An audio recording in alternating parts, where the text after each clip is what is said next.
Polio free Pakistan का ख्वाब हम उम्मीद करते हैं कि हमारे होते हुए ही हम ये देख सकें, लेकिन जो आसार इस वक्त नजर आ रहे हैं वो ये है कि इतने सालों की, इतनी डेकेड्स की कैंपेन के बावजूद भी हमारी जो सिविल सोसाइटी है उसमें एक रेजिस्टेंस है इस वैक्सीन को लेकर।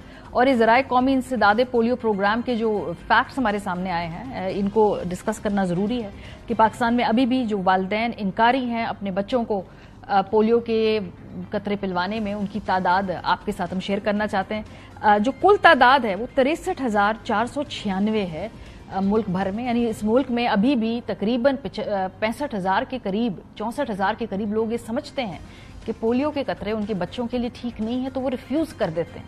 अगर इसका हम ब्रेक डाउन देखें तो ब्रेक डाउन वाइज सिंध में सबसे ज्यादा तादाद है ऐसे वालिदैन की जो कि पोलियो से इनकारी हैं। और ये इसलिए स्ट्रेंज बात है क्योंकि आसमा भुट्टो जरदारी साहिबा, जिनका ताल्लुक सिंध से है, प्रोमिनेंट सिंध से ताल्लुक रखने वाली फैमिली से जो वहां पे इक्तदार में रहे हैं, सबसे पहले पाकिस्तान में जिस बच्ची ने पोलियो के कतरे पिए थे तो वो आसमा भुट्टो जरदारी साहिबा थी। और आसमा भुट्टो जरदारी साहिबा आज हम देख रहे हैं कि बड़ा एक्टिवली सियासत में दाखिल हो रही हैं।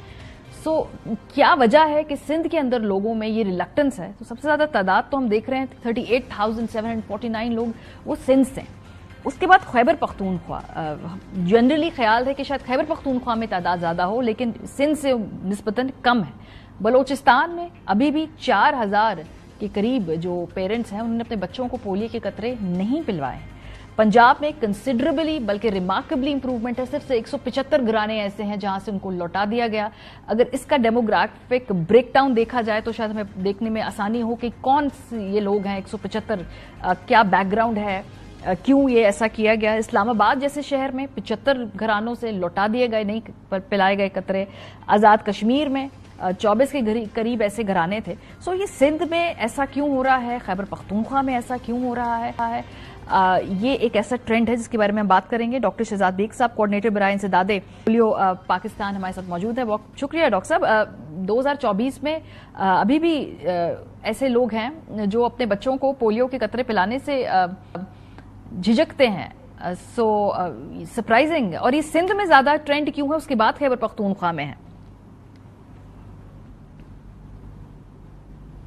जी डॉक्टर साहब।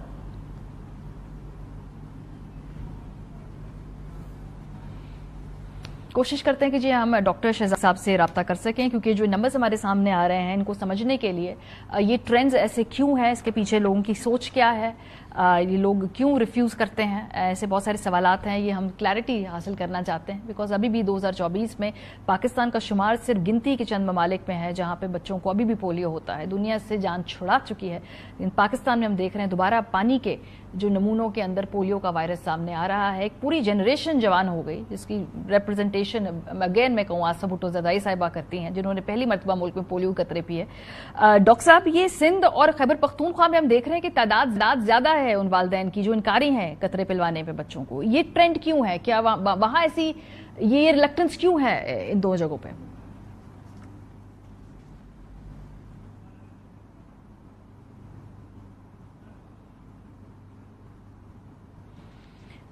कोशिश करते हैं जी डॉक्टर शहजाद बेग साहब से हमारा दोबारा राब्ता हो जाए। उनको टेलीफोन के ऊपर रख लें अगर वीडियो के मामलात हमारे सॉल्व नहीं हो पा रहे, क्योंकि बार बार रब्त टूट रहा है। और ये जो पोलियो के हवाले से 63,496 का जो सैंपल हमारे सामने आया है, ये है थोड़ा सा मुल्क की मजमूई आबादी के नतीजे में, लेकिन ये एक माइंडसेट और एक रिलक्टेंस की जो अभी भी लोगों के अंदर मौजूद है सोच, उसकी अक्कासी करता है। और अगर हम दोबारा इस डेटा के ऊपर नजर डालें तो सिंध में, खैबर पख्तूनख्वा में इसका ट्रेंड ज्यादा है। डॉक्टर शहजाद बेग साहब, सर ऐसा क्यों है? सिंध खैबर पख्तूनख्वा में हमने देखा कि वहां जो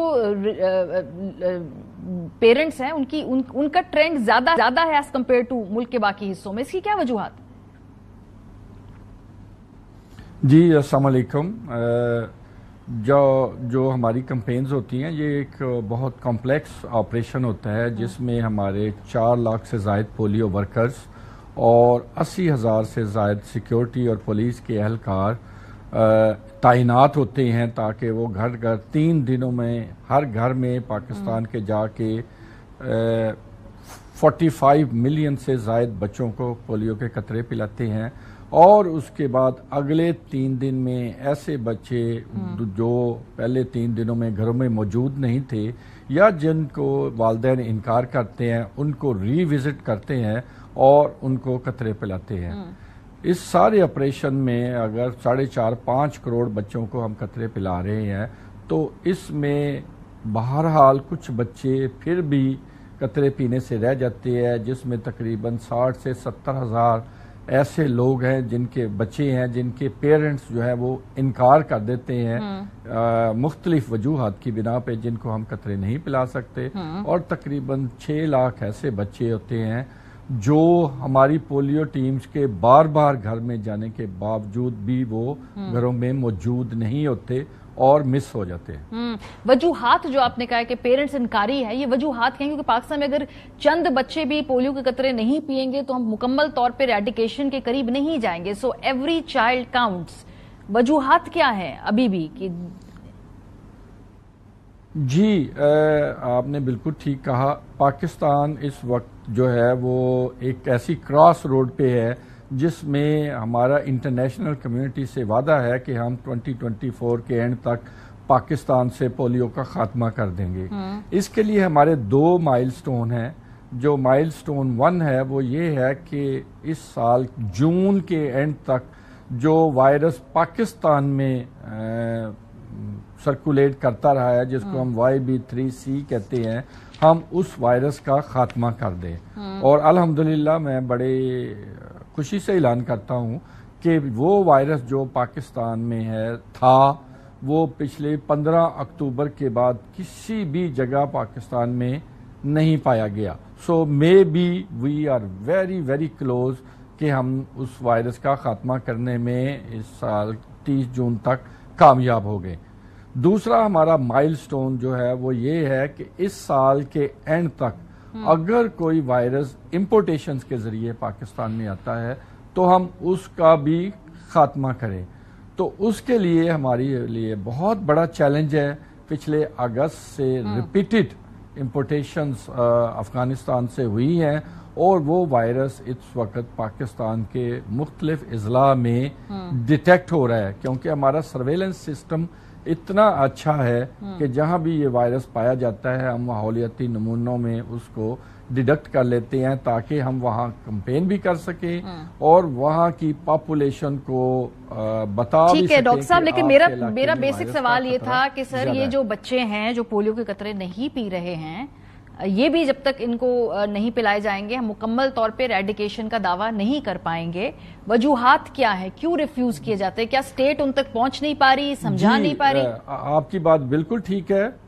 और उसकी जो इनकार की जो मेन वजूहात होती हैं उसमें एक तो कुछ लोगों के ख्याल में, उनके ख्याल में कि ये वैक्सीन पे ट्रस्ट नहीं है, वैक्सीन सेफ नहीं है, कुछ रिलीजियस मजहबी बुनियाद पे कि इससे शायद इसमें कोई खानदानी मनसूबाबंदी वगैरह के या कुछ और खदशात हैं, या शायद ये बच्चों मर्दों मेल बच्चों के लिए ठीक नहीं है, कुछ समझते हैं कि मुख्तलिफ किस्म के ऐसे खदशात और मिसट्रस्ट हैं जिनकी वजह से हम इन 60,000 70,000 पेरेंट्स को कन्विंस करने में अभी तक कामयाब बहुत शुक्रिया डॉक्टर शहजाद बेग साहब।